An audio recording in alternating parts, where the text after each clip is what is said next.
It's being in a large crowd and still feeling so alone. Like a black cloud is hovering over top of you 24/7 and it won't let up. It's being disconnected from anything meaningful in your life. Feelings of hopelessness. Like, why bother? No one's gonna listen or understand.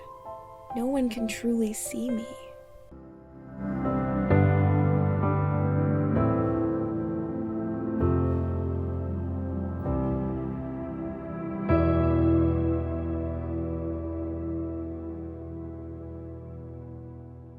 My name is Katie. I'm 22 years old and I'm from Calgary, Alberta. I'm currently dealing with anxiety and depression, and I have symptoms of borderline personality disorder and ADHD. My name is Sydney. I am 25 and I am from Kelowna, BC. Yeah, so when I was a teenager, I battled with, I think, body dysmorphia, and I struggled with anorexia for probably up until now. Honestly, even now, I struggle with it a lot. Some days it's like hard to get out of bed and I can't do anything, and I just decide to write off the entire day because I'm struggling with so much. I lost a lot of weight really, really fast, and it was really hard on my body, and my body was shutting down. I was so low energy. Every time I stood up from sitting, I would black out a bit and I had to hold myself up.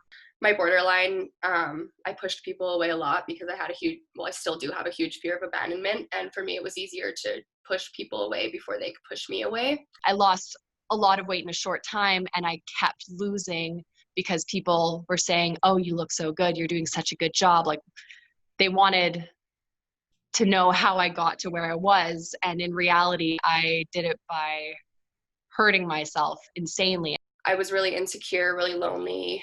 I had super low self-esteem. I didn't really know how to deal with anything, and I didn't really care to deal with it. I think there was a point in my life where I accepted that I was just who I was at that point. I didn't really see growth.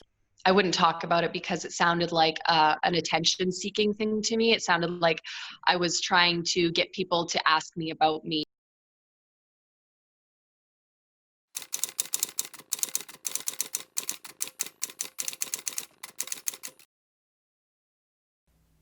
If I was to compare heart disease to mental illness, well then chest pain would be symptoms of depression. Shortness of breath would be anxiety. Would you ever shame somebody for having a heart condition? Would you discredit their chest pain or shortness of breath? No? Then there should be no shame or discredit to those who are struggling mentally. We have to open up the door and start a conversation. We all have mental health. The Canadian Mental Health Association says that at some point, 1 in 5 people will struggle with mental health at some time in their life. I think that number is totally wrong. I think at some point we all struggle. And I think it's very important for people to understand how much trauma does in fact impact someone's mental health. And then if that mental health is not properly taken care of or diagnosed, then how that can lead into the generational cycle, where it's then getting passed from generation to generation because there's no healthy coping skills. There's still definitely some oppression in the system that I think people might not be aware of. Like, an individual's identity can impact the social and health care that they receive. So that would include race, their financial situation, age, things like that. I think we have really long wait lists. So, I mean, sometimes people can be waiting up to a year for some sort of program out there. Like, there is a lot of free, publicly funded systems, but I mean, if you have money, right, you can just go right in. So there definitely needs to be more funding. Some other challenges is the behavioral work itself with mental health, especially when we're dealing with young children or teenagers / young adults who might be showing signs of mental health but haven't had the proper diagnosis, because it's hard for children's services or healthcare professionals to maybe have those diagnoses, especially for some of our kids who are homeless or might not be in the right environment. So we can kind of be the eyes for the behaviors, things like that we're seeing, so we can begin to advocate that way. Other than that, we can help them on a kind of individual level about finding coping skills, things like that help them through the day to maybe calm down. It can be really easy to bottle things down when you don't have an outlet for the way that you're feeling. So, developing coping mechanisms that can help you handle life's obstacles better and finding things that make you feel good is a really important part of a mental health journey. But what works for one person may not work for the next. Group therapy has a lot more, like, the research actually shows that it can be way more effective than individual. I would go to the gym almost every day, and it was like just kind of something, like, even if it was a short, crappy 30-minute workout, it still made me feel a lot better. I guess being able to see some sort of physical change in myself, and from where I was to where I am now. And another thing that I've done a lot of is research, and to really understand what I'm actually going through. I found that that's helped me a lot, and seeing other people's stories. Like, there's so much personal work that needs to happen.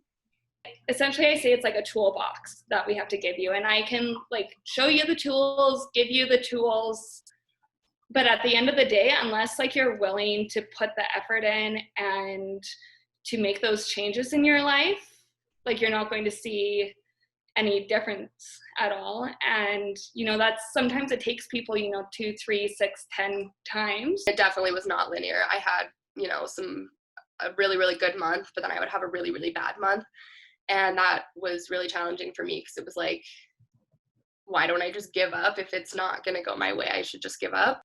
And it's really important that when you start to move away from that you're able to embrace the good feelings and the self-care and kind of like that mental release that you feel. It's really important, because a lot of people would shy away from that and say, no, I don't deserve that. But you absolutely deserve that. You're going to have really dark days that make it feel like all your progress is gone. But then you're going to have better days that give you hope. And then one day, something will happen, and a tiny little crack of light will shine through at the end of the tunnel, and you'll know that you're gonna be okay. At the end of 2019, I got into a car accident, which was the turning point for where I am now. It made me realize, like, that dying wasn't what I wanted. My advice to poor little 16-year-old me, seeing this twig of a girl who could blow away in the wind, it's going to be hard to get away from that, and you're going to have to work really hard to be happy again. But eventually you will be. If I met my 18-year-old self now, I would not know who that person is, because who I am now is just completely different.